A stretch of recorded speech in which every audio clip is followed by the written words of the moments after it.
மனசெல்லாம் வலி, தாங்க முடியல, தூங்க முடியல.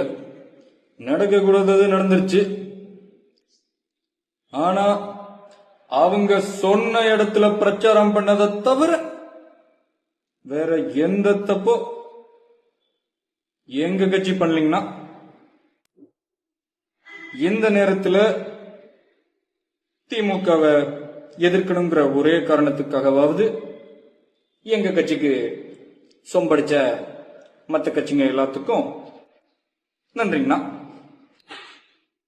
இவ்வளோ மாநாடுகள்ல 50-60 பேர் மயங்கி விழுந்திருந்தாலும், 5-6 பேர் இறந்திருந்தாலும், கரூர்ல மட்டும் 41 பேர் இறந்திருக்காங்கன்னா என்ன காரணம்னு யோசிங்க. யோசிங்க அணில்களா, யோசிங்க. சீக்கிரமாவே வதந்தி எல்லாம் மன்னிக்கணும். சீக்கிரமாவே உண்மையெல்லாம் வெளியே வரும். அதுக்கப்புறமா உங்களை எல்லாம் நான் சந்திக்கிறேன். வீடியோ முடிஞ்சதுன்னு நினைச்சீங்களா?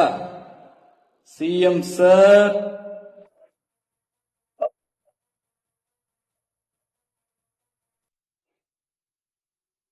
பழி வாங்க நினைக்கிறீங்களா? சிஎம் சார், வதந்திய பரப்பி கலவரத்தை தூண்டணும்னு நினைச்ச ஒரே காரணத்துக்காக என்னுடைய கட்சி தொண்டர்களை அவங்க மேல எஃப்ஐஆர் போட்டிருக்கீங்க. என் மேல நடவடிக்கை எடுங்க. என் ரசிகர்கள் மேல நான் வீட்டுல இருப்பேன், இல்லைன்னா ஆபீஸ்ல இருப்பேன். ஏன்னா அதுக்கு மேல வெளியே போன பிரஸ் வந்துருவாங்க.